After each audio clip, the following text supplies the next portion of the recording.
गौरी कव्वी की शादी हुए काफी समय हो गया था, परंतु अभी तक गौरी कव्वी के यहाँ कोई संतान ना थी। पहले तो उसका पति कालू कौवा उससे बहुत प्यार करता था, परंतु अब उसका पति भी उसे हर समय बांझ होने के ताने देता रहता था। क्या क्या आशाएं थी मेरे दिल में। हमारे बच्चे होंगे, भरा हुआ परिवार होगा। मुझे क्या पता था कि तुम बांझ हो और मैं एक बांझ कौवी को ब्याह कर ले आया हूँ। संतान का होना या ना होना मेरे बस की बात थोड़ी है। अगर हमारे भाग्य में संतान हुई तो भगवान हमें जरूर देगा। अब जाओ और अपना भोजन ले आओ। मैं कहाँ से भोजन ला ला कर पेट भरूं तुम्हारा। पति जी, सबके पति ही भोजन लाते हैं, आप कौन सा अकेले मेरे लिए भोजन लेकर आते हो। एक बार कहा कि जाओ, आज के बाद अपना भोजन तुम खुद ही लाया करोगी। वो गौरी कव्वी वहाँ से जाने ही वाली थी कि वहाँ कालू कव्वे का मामा जी आ जाता है। आए आए मामा जी, आज बिना बताए ही कैसे आना हुआ। एक जरूरी काम से आया हूँ। ये बताओ कि तुम्हारी पत्नी के कोई अंडा हुआ अभी तक या नहीं। मामा जी, वही रोना तो मैं अभी अभी रो रहा था। मेरा भी दिल करता है कि मेरी भी संतान हो, और ये बांझ है कि हर समय खाने पर जोर देती रहती है। इसे तो संतान की जरूरत ही नहीं। ये आप मेरे दिल से पूछ कर देखें, आप तो रात को सो जाते हो और मैं सारी रात रोती रहती हूँ। शादी के बाद हर कव्वी की इच्छा होती है कि वो माँ बने। कालू, मेरे पड़ोस में एक कौवी रहती है। उम्र भी ज्यादा नहीं है। वो शादी करना चाहती है। उससे मैंने तुम्हारी बात की है। मामा जी, ये आप क्या कह रहे हैं? क्या आप मेरे ऊपर सौतन लाने की सोच रहे हैं? तुम बांझ हो और हम कब तक इंतजार करें। पूरा 1 साल तो हो गया है तुम्हारी शादी को। मामा जी, मेरी तरफ से हाँ है। आप जाएं और बात पक्की करें उस कवि जी से। गौरी कव्वी से ये बातें बर्दाश्त नहीं हो रही थीं। वो कुछ कर भी तो ना सकती थी, इसलिए वो वहाँ से चली जाती है। बात तो मैंने पक्की कर दी है। तुम कल आना और ब्याह कर ले आना उसे। वो तुम्हारे घर को अच्छे से संभालेगी और फिर जल्दी ही तुम्हारे घोंसले में भी छोटे छोटे बच्चे होंगे। क्या बात है गौरी बहन, आप रो क्यों रही हैं? सब ठीक तो है ना? चिड़िया बहन, संतान का ना होना पक्षियों की बस की बात तो होती नहीं। कालू हर समय मुझे बाज बाज कहता रहता है और अब तो वो मेरा भोजन भी नहीं लेकर आता। अगर संतान ना हो तो ऐसे ताने तो हम मम्मा पक्षियों को सुनने को मिलते ही हैं। आज कालू का मामा जी आए हुए थे और वो तो कालू की दूसरी शादी कर रहे हैं।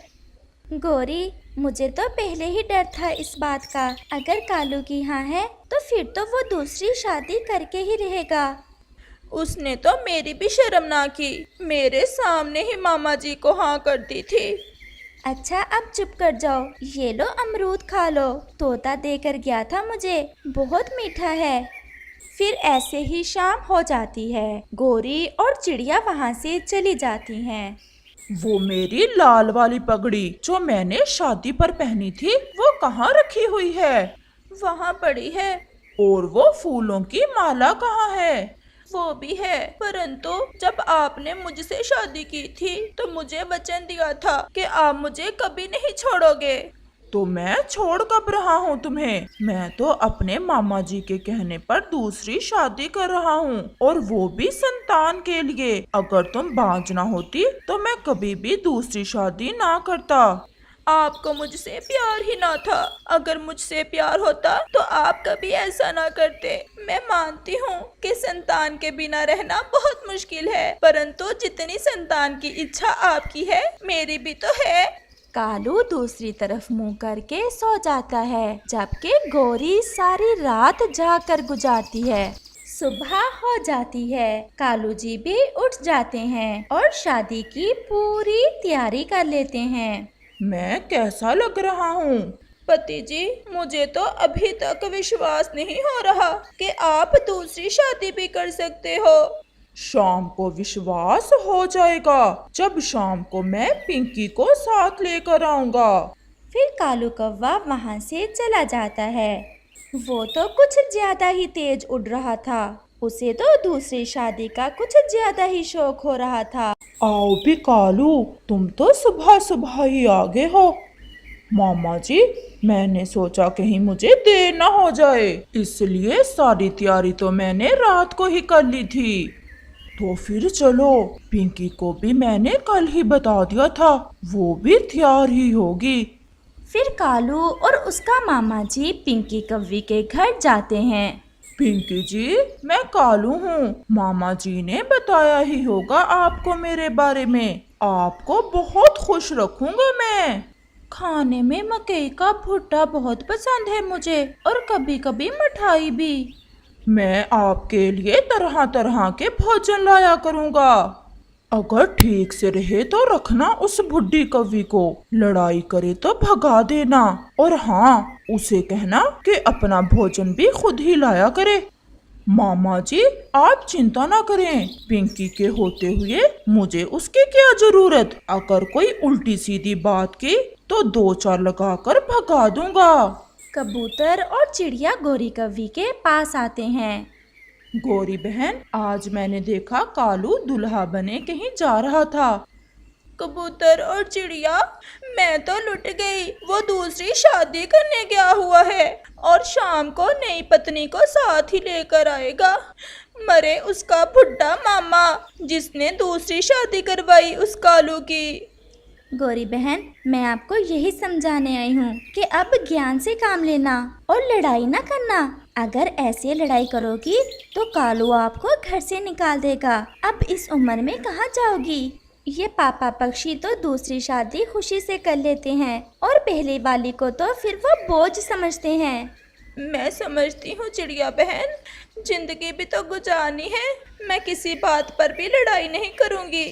वो ऐसे बैठे हुए थे कि कालू कौवा भी अपनी पत्नी को साथ लेकर आ जाता है। अच्छा ही हुआ चिड़िया और कबूतर, तुम भी यही हो। मेरी शादी की मिठाई खाते जाना। शक्ल से तो नहीं लगता कालू तुमने शादी संतान के लिए करवाई है। मुझे तो लग रहा है बहुत शौक था तुम्हें दूसरी शादी का। हम नहीं खाते तुम्हारी मिठाई। ऐसा कहते हुए चिड़िया और कबूतर वहाँ से चले जाते हैं। भोजन लाऊं आपके लिए? सोतन जी हो आप क्या मेरी? मैं पहले तो बहुत गुस्से वाली थी, अब मुझे सब बर्दाश्त करना होगा। मैं सब करूँगी कालू, परंतु मुझे घर से ना निकालना। मैं अगर अपनी माँ के पास गई तो मेरी माँ तो जीते जी मर जाएगी। तो फिर जाओ और अपनी सोतन के लिए भोजन लेकर आओ। फिर गौरी कौवी वहाँ से चली जाती है। वो टूटे हुए दिल के साथ उड़ी जा रही थी। एक मम्मा पक्षी अपनी सोतन को कैसे बर्दाश्त कर सकती है। वो नदी पर जाती है और वहाँ बैठकर रोने लग जाती है। कबूतर जो पास में बैठा हुआ था गौरी को देख वहाँ आ जाता है। गौरी, चुप कर जाओ। एक दो दिन की बात होती तो तुम रोती, अब तो सारी जिंदगी उस सोतन के साथ ही गुजरेगी तुम्हारी। मुझे दुख तो इस बात का है कि कालू मुझे नफरत से बुलाता है, हर बात पर मेरी इंसल्ट करता है। कबूतर के पास कुछ मकई के दाने थे। वो दाने कबूतर कौवी को दे देता है। कबूतर भैया, मुझे माफ कर देना। मैंने कई बार आपकी बेइज्जती की, परंतु आप सब फिर भी मेरा इतना ख्याल रखते हो। आप ये दाने खा लें, मुझे पता है आपने सुबह से कुछ भी नहीं खाया। गौरी वो मकई के दाने खा लेती है। अब मुझे जाना होगा। मुझे अपने पति और सोतन जी के लिए भोजन की खोज भी करना है। गौरी जैसे ही उड़ने लगती है उसे चक्कर सा आता है और साथ ही उसका जी मचलाता है और वो फिर से बैठ जाती है। चिड़िया भी वहाँ आ जाती है। कबूतर भैया, क्या हुआ गौरी को? मेरे पास कुछ दाने मकई के थे, वो कबूतर ने मुझे दे दिए। बस मैंने खा ही थे कि चक्कर सा आ गया और जी मचलाने लग गया। गौरी, आपको बधाई हो। ये तो बहुत खुशी की बात है। आपको अंडा होने वाला है। आप गर्भवती हो। मैं जब पहली बार माँ बनी थी तो मेरे साथ भी यही सब हुआ था। ये सुनकर गौरी की तो खुशी से चीख ही निकल जाती है। चिड़िया बहन, क्या सच में मैं माँ बनने वाली हूँ? इस कहानी का अगला भाग देखने के लिए कल तक इंतजार करें। और ये वाला भाग आपको कैसा लगा है हमें कमेंट करके जरूर बताना। दूर किसी जंगल में एक रानो चिड़िया रहती थी। वो बहुत अच्छी चिड़िया थी। वो बहुत मेहनती चिड़िया थी। उसने अपना घर भी बहुत सुंदर बनाया हुआ था। वो सारा दिन काम करती और शाम को अपने घर में आकर उसे बहुत शांति मिलती। ऐसे ही वो एक दिन सोने की तैयारी कर रही थी कि उसके दरवाजे पर कोई दस्तक देता है। ये इस समय कौन आ गया? एक बार देख लेती हूँ कि कहीं किसी को मेरी मदद की जरूरत ना हो। और फिर रानो चिड़िया दरवाजा खोल देती है। सामने कालू कौवा और गोरी कव्वी खड़े थे। आप दोनों इस समय सब ठीक तो है ना? रानो, कुछ भी ठीक नहीं है। वो हमारा घर टूट गया है। मैं और गोरी तो इसके मैके गए हुए थे। जब वापस आए तो घर टूटा पड़ा था। अब इस रात के समय में तो हम अपना घर बना नहीं सकते। सुबह को ही घर बनाने का काम शुरू करेंगे। रानो प्लीज, हमें आज की रात अपने घर में रहने दो। हम सुबह होते ही यहाँ से चले जाएंगे। अच्छा, ये बात है तो आ जाओ, लेकिन सुबह होते ही अपने घर का काम शुरू कर लेना। हाँ हाँ रानो, तुम चिंता ना करो। हम सुबह होते ही अपने घोंसले का काम शुरू कर देंगे। तुम एक नेकी और कर दो, कुछ खाने को ही दे दो। भूख बहुत लग रही है। और फिर रानो चिड़िया उन्हें खाने को भोजन दे देती है और फिर वो सब सो जाते हैं। अगली सुबह रानो चिड़िया मुंह अंधेरे ही उठ जाती है, जबकि कालू कौवा और गोरी कव्वी अभी तक सो रहे थे। कालू भैया, अब आप उठ जाएं, सुबह हो गई है। अब आपको जाना चाहिए और अपने घोंसले का काम शुरू कर देना चाहिए। रानो चिड़िया, बस उठने ही वाला हूँ। कल दूसरे जंगल से सफर करके आया था, इसलिए थकावट कुछ ज्यादा ही हो गई है। तुम जाओ, मैं भी गोरी को उठाकर अभी चला जाता हूँ। और फिर रानो चिड़िया चली जाती है और कालू कौवा फिर से सो जाता है। ऐसे ही दोपहर हो जाती है और फिर कालू कौवे की आंख भी खुल जाती है। कालू कौवा गोरी को भी जगा देता है। गोरी, गोरी उठो, देखो कितनी दोपहर हो गई है। चलो जाकर अपने घोंसले को बनाने का काम शुरू करते हैं। कालू, आज रात कितनी अच्छी नींद आई है ना। मजा ही आ गया सोने का। कितना नरम नरम घोंसला बनाया हुआ है रानो चिड़िया ने। ऐसा घोंसला बनाने के लिए मेहनत करना पड़ती है, जो तुम कभी भी नहीं कर सकती। कालू, मैं तो कुछ और ही सोच रही हूँ। अब क्या सोच रही हो? कहीं इस घर पर कब्जा करने का इरादा तो नहीं है तुम्हारा? कालू, तुम्हें मेरे मन की बात का कैसे पता चल गया? मैं तो तुम्हारी रग रग से वाकिफ हूँ। तो फिर तुम्हारा क्या ख्याल है? वैसे मेरा भी वही ख्याल है जो तुम्हारा है। तो फिर हमें क्या जरूरत पड़ी है बाहर जाने की? चलो दरवाजा लॉक कर दो। दाना तो पड़ा ही है चिड़िया का। हम थोड़ा सा सो लेते हैं और जब चिड़िया आएगी तो हम दरवाजा ही नहीं खोलेंगे। और फिर कालू कौवा और गोरी कव्वी सो जाते हैं। ऐसे ही शाम हो जाती है। रानो चिड़िया भी दाना ढूंढकर आ जाती है। रानो चिड़िया जब आती है तो दरवाजा अंदर से लॉक था। रानो चिड़िया दरवाजा जोर से बजाती है। गोरी, लगता है रानो आ गई है। तुम ठहरो, मैं अभी इसे भगाती हूँ यहाँ से। और गोरी कव्वी खिड़की से रानो को कहती है, क्यों भी चिड़िया, क्या बात है? क्यों दरवाजा ऐसे बजा रही हो? तोड़ना है क्या? रानो चिड़िया तो गोरी की बात सुनकर हैरान रह जाती है। गोरी, दरवाजा खोलो, मैंने अंदर आना है और तुम अभी तक गए नहीं। क्यों? हम क्यों जाएं अपना घर छोड़कर? गोरी, ये तुम क्या कह रही हो? ये मेरा घर है। तुम जल्दी से दरवाजा खोलो, वरना मैं सब पक्षियों को इकट्ठा कर लूंगी। जिसे भी इकट्ठा करना है कर लो, ये हमारा घर है। गोरी प्लीज, इतना जुल्म ना करो मेरे साथ। बाहर ठंड भी बहुत ज्यादा है, तो मुझे अंदर आने दो। लेकिन गोरी कव्वी रानो चिड़िया की एक नहीं सुनती। रानो चिड़िया तो बेचारी बस बंद दरवाजा देखती रह जाती है। रानो चिड़िया इस समय बहुत बेबस थी। वो ऐसे ही वहाँ से थोड़ा दूर एक पेड़ के नीचे बैठ जाती है। उस पेड़ के पास ही एक तरबूज की बेल थी, जिस पर 2 तरबूज लगे हुए थे। चिड़िया, तुम उदास क्यों बैठी हो?